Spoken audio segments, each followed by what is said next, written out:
Makanya mendapatkan cinta dari seluruh makhluk tidak mungkin. Ada yang senang, ada yang tidak senang, ada yang pro, ada yang kontra. Itulah manusia.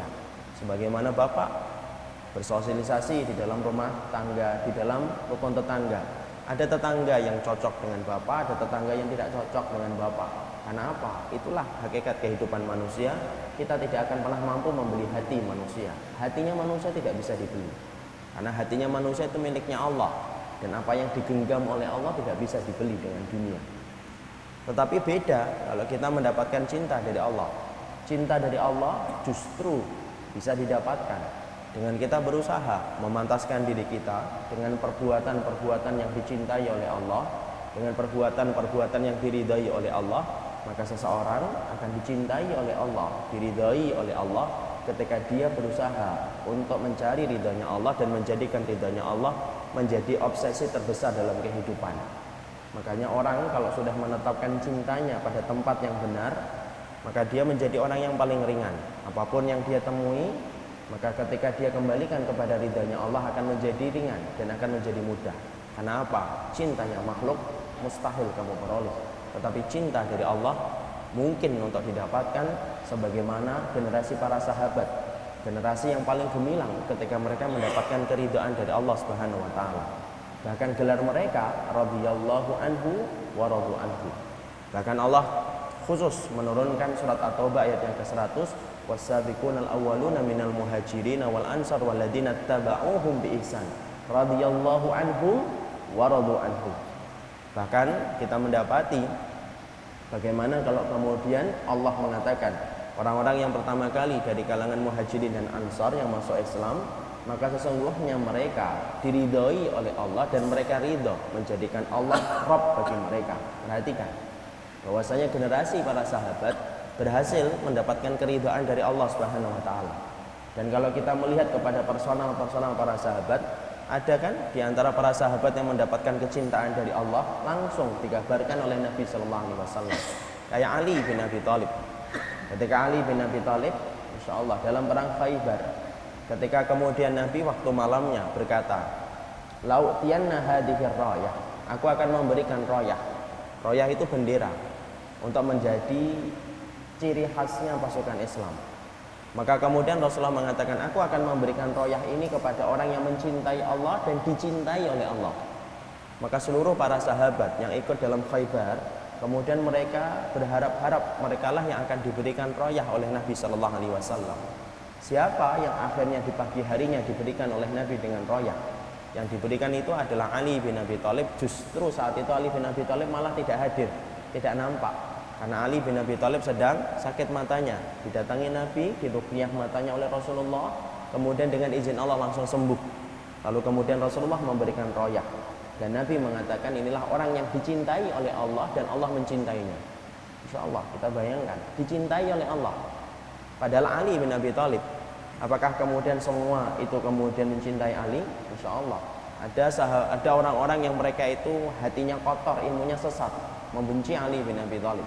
Bahkan kayak Umar pun ada yang membenci, bahkan sahabat Abu Bakar pun ada yang mengkafirkan. Waliyadzubillah. Kenapa? Karena memang mencinta, untuk mendapatkan cinta dari makhluk itu mustahil. Tapi mendapatkan cinta dari Allah, maka sesungguhnya kita akan mendapatkan layaknya Abu Bakar, layaknya Umar, layaknya Utsman, layaknya kemudian Ali bin Abi Thalib. Ada lagi kisah untuk menunjukkan bahwasanya cinta dari Allah itu terkadang justru bisa kita wujudkan lebih mudah daripada untuk mendapatkan cinta dari makhluk. Ada seorang sahabat yang senantiasa kemudian membaca Al-Ikhlas setiap dia menjadi imam sholat. Setiap dia menjadi imam sholat, maka dia membaca surat setelah Al-Fatihah. Kemudian setelah membaca surat itu selalu ditutup dengan surat Al-Ikhlas. Para sahabat-sahabat yang lainnya yang kemudian menjadi makmumnya merasa keberatan dengan apa yang dia baca, dengan cara dan metode yang semacam itu.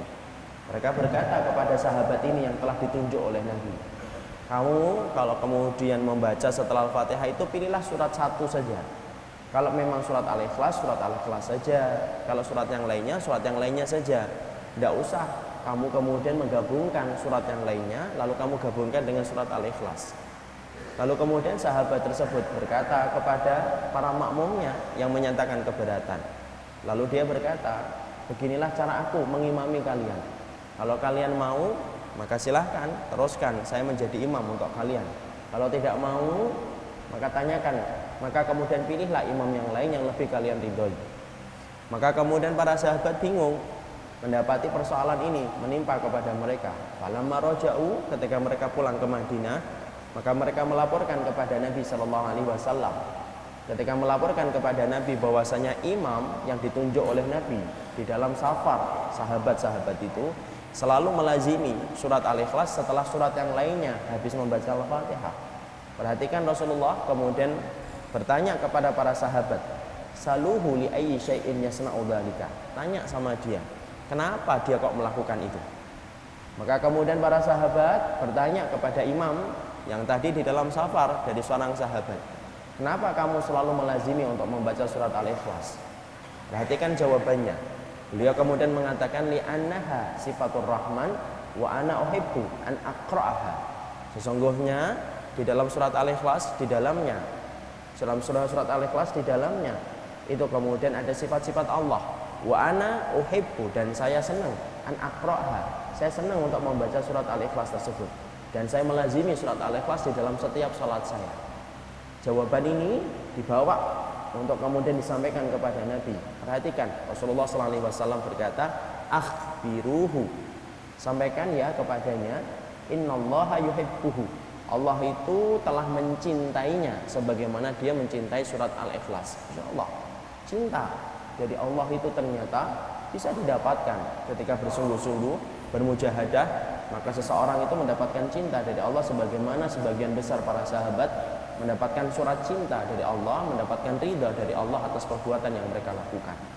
Inilah yang menjadikan kita harus mengerti perkara apa yang bisa menjadikan Allah ridha, perkara apa yang bisa menjadikan Allah cinta dalam kehidupan kita. Pelajari ilmunya, karena mendapatkan cinta dari Allah tidak bisa ditebak-tebak, karena ini bukan agama tebakan. Tidak bisa memakai prasangka, karena ini bukan agama prasangka. Tidak bisa memakai dengan jahalah, kebodohan, karena ini bukan agama kebodohan. Karena saya lihat banyak orang yang mereka ingin untuk mendapatkan cinta dari Allah, tetapi cara yang mereka pakai bukan cara yang disampaikan oleh Allah. Ada yang pergi ke gunung, dia tinggalkan keluarganya, dia berdiam diri di dalam gunung. Ada yang kemudian mereka pergi, kemudian mereka menuju ke tempat-tempat yang mereka sangka itu tempat keramat untuk mendapatkan wangsit dan mendapatkan barokah. Semuanya batil kalau kemudian tidak pernah disampaikan oleh Allah dan Rasulnya. Karena mencintai Allah itu dengan ilmu, mencintai Allah itu dengan wahyu, mencintai Allah itu dengan sunnah. Kenapa? Ini agama wahyu, ini agama ilmu, bukan agama kebodohan, bukan agama prasangka, bukan agama teka-teki, tapi agama yang telah diturunkan oleh Allah, detail, ngatur semuanya dalam kehidupan kita, tidak ada yang tertinggal satupun dari apa yang menjadi kebutuhan kita. Sekarang baru kita masuk ke buku. Maka kemudian sifat-sifat yang dicintai oleh Allah Subhanahu wa taala ada banyak. Maka ibaratnya ada 40 anak tangga.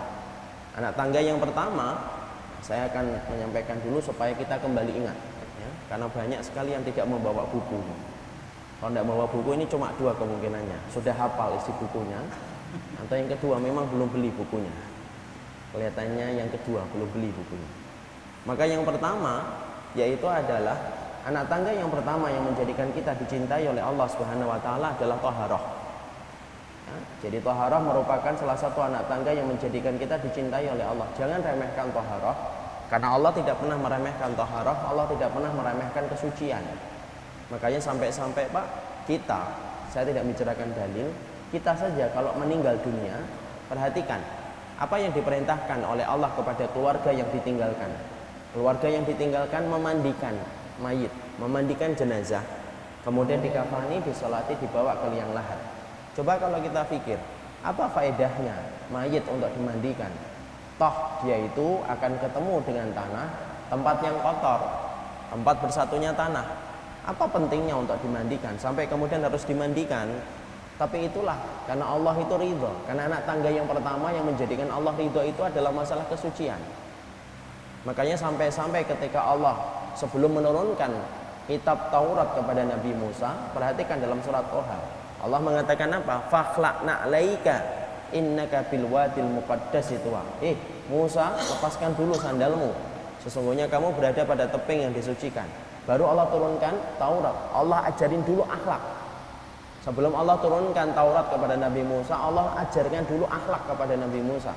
Dan akhlak itu apa? Yaitu toharoh, supaya Nabi Musa melepaskan sandal ketika berada pada tebing yang disucikan oleh Allah, baru Allah turunkan kitab Taurat kepadanya. Itu akhlak dalam masalah toharoh, itu toharoh. Bahkan kemudian kita mati pun, maka kemudian Allah suruh orang yang masih hidup memandikan. Padahal kalau kita pikir secara logika, apa pentingnya untuk dimandikan? Toh bentar lagi juga akan ketemu tanah, di dalamnya tempat yang kotor, di dalamnya tempat yang hitam, di dalamnya tempat yang sempit. Tapi begitulah, karena Allah Rabb yang kita mintakan surganya, cinta kepada toharoh, sampai orang yang mati pun harus ditoharoh dulu sebelum dikafani, kemudian disolati, baru kemudian dibawa ke liang kuburnya. Perhatikan tentang masalah toharoh.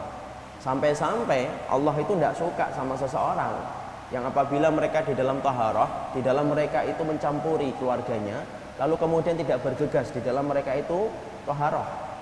Makanya Syekh bin Baz rahimahullahu ta'ala sampai pernah menerangkan, kalau ada seorang suami mencampuri istrinya, maka ada 3 kondisi.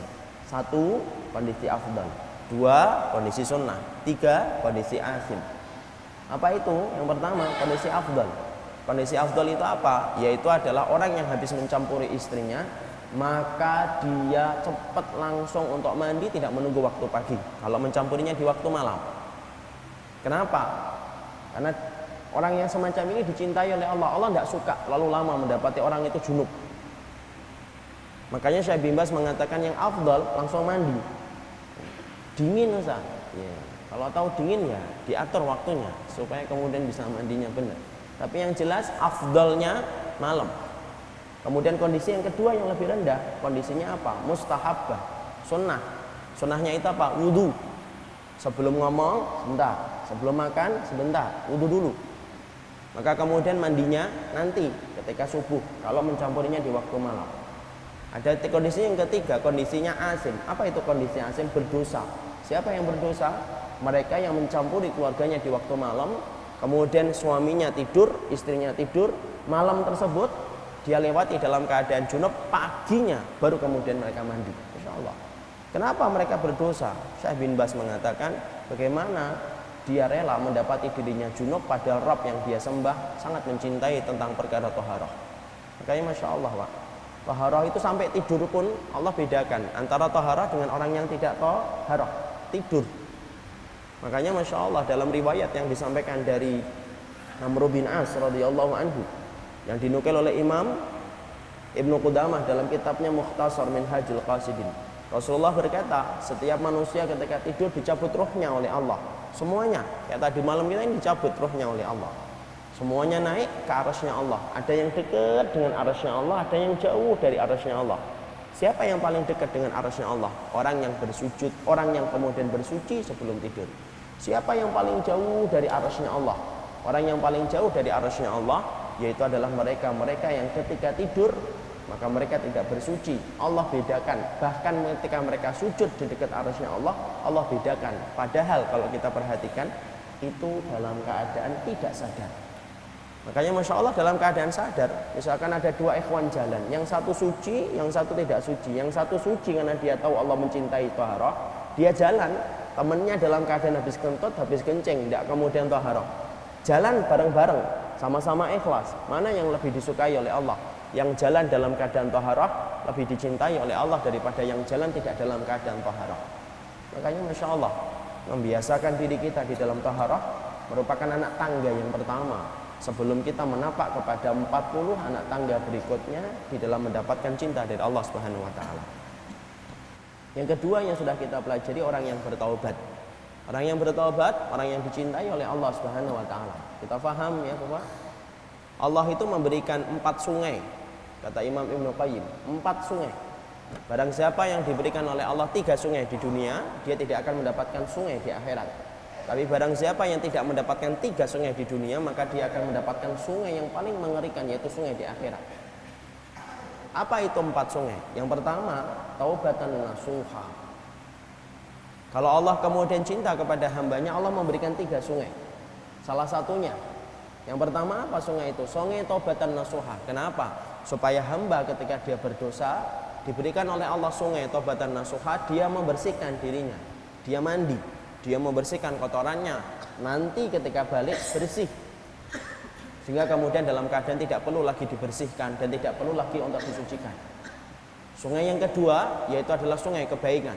Allah gampangkan orang untuk berbuat kebaikan. Kenapa? Fungsi kebaikan itu menghilangkan dosa dan kemaksiatan. Makanya Allah berfirman dalam surat Hud, innal hasanati yudhibnas sayyi'at. Kebaikan itu menghilangkan keburukan. Makanya kalau habis melakukan dosa, sertai dengan kebaikan.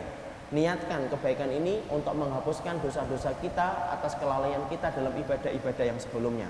Salat sunnah, niatnya, ya Allah ini untuk nutupin kekurangan saya dalam salat-salat sebelumnya yang tidak khusyuk. Nutupin di mana saya itu melalaikan salat-salat yang harusnya saya kerjakan tepat waktu. Maka apa? Ketaatan mampu menghilangkan keburukan-keburukan sebelumnya. Itu sungai ketaatan. Yang ketiga, kata Imam Ibnu Qayyim, manusia itu diberikan sungai, yaitu adalah ujian dan musibah. Allah timpakan kepadanya ujian, Allah timpakan kepadanya musibah. Kenapa? Supaya dia bersih dosa-dosanya. Nanti ketika mati sudah bersih, tidak ada lagi kotoran yang dia bawa. Inilah keuntungan kalau orang itu mendapatkan 3 sungai. Dan yang pertama itu apa? Sungai taubatan nasuha. Kalau ada orang, kata Imam Ibnu Qayyim, tidak mendapatkan sungai taubatan nasuha, tidak mendapatkan sungai yaitu adalah amal salih, tidak mendapatkan sungai musibah dan ujian, hidupnya itu gampang banget, kemudian jarang melakukan ketaatan, tidak pernah merasa berdosa sehingga tidak pernah bertaubat, maka yang paling pedih kata Imam Ibnu Qayyim, dia akan mendapatkan sungai yang keempat, kata Imam Ibnu Qayyim. Apa itu sungai yang keempat? Sungai yang keempat adalah ketika orang akan diberikan sungai neraka untuk membersihkan dosa dan membersihkan kemaksiatan. Kalau sudah berdiri kampung mahsyar, kalau sudah ditegakkan mizan, tidak ada perkara yang bisa menghapuskan dosa kecuali satu, nyemplung dulu ke dalam neraka untuk dibersihkan. Maka kemudian nyemplung dulu ke dalam neraka untuk kemudian dibersihkan dari dosa dan kemaksiatan. Makanya Masya Allah, hidupmu hari ini kesempatanmu membuka pintu menuju kolam renang. Tapi saya katakan bukan kolam renang air, kolam renang taubatan nasuha, kolam renang amal solih kebaikan, kolam renang yaitu adalah ujian dan musibah. Karena itulah cara Allah membersihkan dosa kepada hambanya. Allah senang dalam hidupnya yang singkat itu dia dibersihkan dengan 3 itu, supaya kelak di akhirat Allah tidak perlu mencemplungkan dirinya, menceburkan orang itu ke dalam neraka untuk menebus dosanya. Semoga Allah memberikan kita 3 sungai dan tidak memberikan sungai yang keempat, yaitu adalah sungai neraka. Itu yang kedua. Yang ketiga yang sudah kita pelajari adalah yaitu orang-orang yang berbuat kebaikan, muhsinin. Sifat yang ketiga adalah orang yang berbuat kebaikan adalah yang dicintai oleh Allah. Berbuat kebaikan ada 2, berbuat kebaikan kepada Allah dan berbuat kebaikan kepada makhluk. Berbuat kebaikan kepada Allah, ikhlas ibadahmu. Berbuat kebaikan kepada manusia, penuhi dengan akhlakmu. Saya sering berkata, ini saya sampaikan supaya kita kembali merenungi perkataan ini. Saya sampaikan berkali-kali. Kalau kita dicintai, kalau kita dibenci karena kebenaran, itu anugerah. Tapi kalau kita dibenci karena akhlak, itu adalah musibah. Banyak ikhwan hari ini, Masya Allah, banyak akhwat hari ini, Masya Allah, tampaknya ngaji, tapi tutur katanya menyakiti orang, menjatuhkan kehormatan orang lain, menodai kehormatan orang lain. Masya Allah, sejak kapan sih sunnah itu menjadikan kita ngeluarin orang dari surga? Sejak kapan semangatnya sunnah itu ngeluarin orang dari surga? Ya? Semangatnya sunnah itu memasukkan orang sebanyak-banyaknya di dalam surga. Semangatnya ngajak orang banyak-banyak. Semangatnya sabar ngadepin orang. Semangatnya nutup kesalahan orang. Semangatnya itu nutup aibnya orang. Mana ada orang yang belajar sunnah semangatnya membuka aibnya orang? Mana ada orang yang kemudian belajar sunnah itu kemudian tutur katanya menodai kehormatan orang-orang yang beriman tanpa hak? Namun kemudian tidak takut apa ditegakkan hari kiamat dia akan bertemu dengan orang yang dia nodai kehormatannya. Insya Allah ini semangatnya sunnah, akhlak. Karena kehidupan manhaj sunnah dengan kehidupan akhlak itu tidak pernah terpisah. Kenapa? Manhaj itu ibaratnya adalah tubuh kita, badan kita. Akhlak itu ibaratnya pakaian kita. Kalau ada tubuh tidak punya pakaian, Pak, akan kelihatan aibnya, hitamnya kelihatan, kudasnya kelihatan, panunya kelihatan. Kenapa? Kayak tubuh, kalau tidak punya pakaian itu kan kelihatan semuanya. Seganteng apapun, kalau kemudian dalam keadaan tidak ada lembar kain pun yang menutupi, maka tidak kelihatan ketampanannya ketika tidak punya kain, karena fungsinya kain itu menghiasi.